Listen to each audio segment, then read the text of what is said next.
Aujourd'hui à Jeanne Culture, on rencontre des passionnés d'animaux.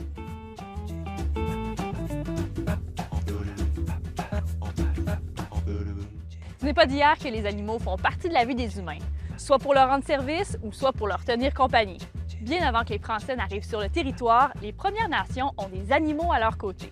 Les fouilles faites sur le site Masson à Deschambault lors de la construction de l'autoroute 40 dans les années 80 en témoignent. Dans le manuscrit Histoire naturelle des Indes occidentales, le père Louis-Nicolas, un jésuite vivant parmi les Algonquiens en 1685, écrit que les Autochtones font différentes expériences afin d'apprivoiser les animaux sauvages sans réussir à les domestiquer.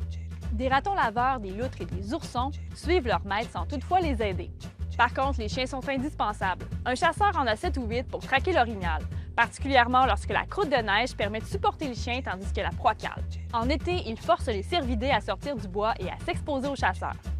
Les chiens sont également utilisés pour repérer les caches d'ours, le mouvement des castors et rapporter la sauvagine. Pour ce qui est des colons français, les animaux d'élevage sont rares et importés de la Nouvelle-France jusqu'à la fin du 17e siècle. Dès le début du 18e siècle, la situation s'améliore et la majorité d'entre eux possèdent plusieurs porcs, la base de leur alimentation, des moutons et des bêtes à cornes. Ces dernières sont nombreuses car elles remplacent souvent le cheval comme animal de trait, qui lui est trop coûteux pour le paysan moyen. Nancy Germain, tu nous reçois aujourd'hui dans ton champ, à côté des merveilleux ânes qui nous accompagnent pour l'entrevue. Tu es fondatrice de l'halte L'État d'âne à Saint-Alban. D'abord, bon, qu'est-ce que c'est cette halte et cette passion pour cet animal assez rare au Québec quand même? Eh bien, tout ça a démarré en 2013, quand j'ai vu que les étoiles s'alignent. J'avais jamais côtoyé un âne de ma vie. J'avais juste vu Winnie the Pooh et Bourriquet, c'est tout. Ouais. Et j'avais une jument à ce moment-là. Et je voulais pas qu'elle reste seule. J'avais pas les connaissances assez poussées pour avoir 2 chevaux. Et est arrivé, faire une histoire courte, mon petit boubou, mon premier âne, sur ma route, où est-ce que les gens m'ont fléchi. Il y a eu un contact inexplicable, il y a eu un coup de foudre inexplicable avec les ânes, leur nature, leur côté paisible, leur côté si affectueux, qui m'a fait fondre. Il est arrivé en décembre 2013 et en janvier 2014, j'ai accueilli Claude, mon plus pâle là-bas, qui lui est un sauvetage au niveau, lui s'en allait à l'abattoir, etc. Et j'ai vu la grosse différence lorsqu'il est arrivé ici avec Boubou, ça s'est mis à jouer, jouer, jouer. Et ma passion toujours de grandir, grandir. Et là, j'ai commencé à me dire, mon Dieu, faut que je partage ça. C'est comme si mon cœur était tellement rendu plein d'eux que je me dis, je peux pas garder ça pour moi, ça se peut pas, là, il faut que je les fasse connaître. Et ce qu'on connaissait de l'âne, bien, c'est souvent des expressions qui n'étaient pas cute, souvent ridiculisées. Je dirais même souvent l'enfant pauvre du cheval. Bien, au Québec, on ne se le cachera pas, il y en a pas beaucoup. Moi, quand j'ai accueilli mon premier âne, bien, je me suis inscrite à des réseaux sociaux en lien avec les ânes, mais ça venait tous de la France. Après, j'ai eu un contact parce qu'un âne qui vit toujours à la belle chaleur, c'est une chose, mais ici, avec nos hivers québécois, et là, j'ai découvert un autre endroit dans le coin de Gatineau, un monsieur qui, dans ce temps-là, était refuge pour ânes.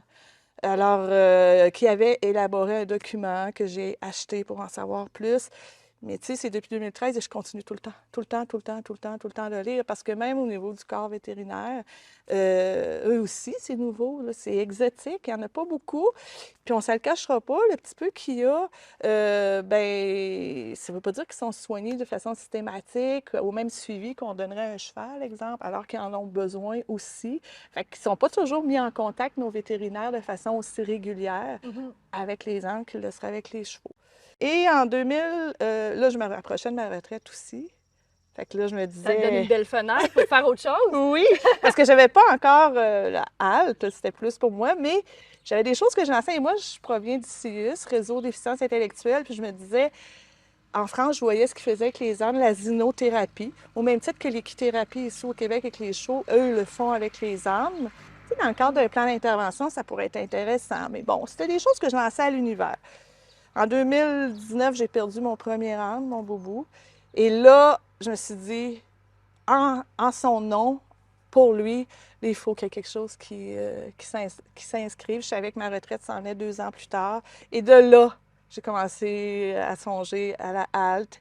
Et encore là, j'ai eu une chance inouïe d'avoir eu des gens, entre autres, dans le milieu aussi de l'équithérapie, mais qui aiment assez les ânes pour m'avoir demandé si c'est Agri-Répi, en fait, à Deschambault, qui, avec sa clientèle, vient passer quelques heures durant les camps ici pour justement ce que moi j'avais visualisé des années avant.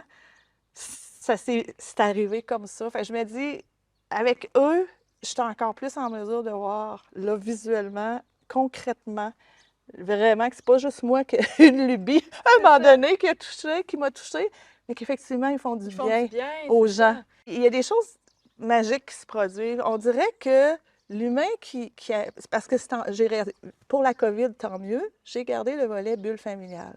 Fait que je ne veux pas mélanger les visites.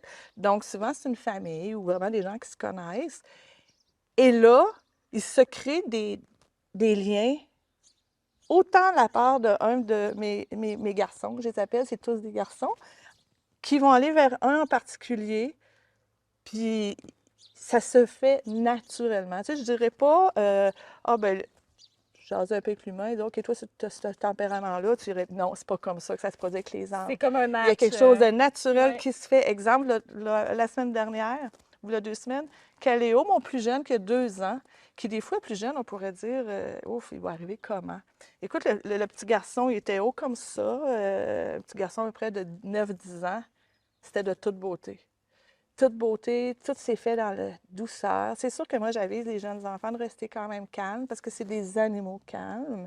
Alors, je veux pas je veux que quand on entre dans leur environnement, dans leur espace. Ils sont généreux d'eux-mêmes, affectueux, mais il faut les respecter aussi. Fait que les enfants restent calmes et là, ils se créent des moments magiques, comme avec ce petit garçon-là, il y a une dizaine de jours où Caléo était collé à sa joue, puis ça restait comme ça, là. C'est ça, donc il y a des contacts comme ça Oui. qui sont magiques, qui se produisent et bien, on invite les gens à venir découvrir cet animal-là aussi Oui. avec toi parce qu'il y a toute une connaissance que tu partages aux visiteurs aussi. L'historique de l'âne, d'où ça vient, selon les races, le tempérament que ça a. Oui, Il y a beaucoup de choses à partager, là. Oui, Et oui, c'est un animal à découvrir. Merci beaucoup, Nancy. ça m'a fait plaisir.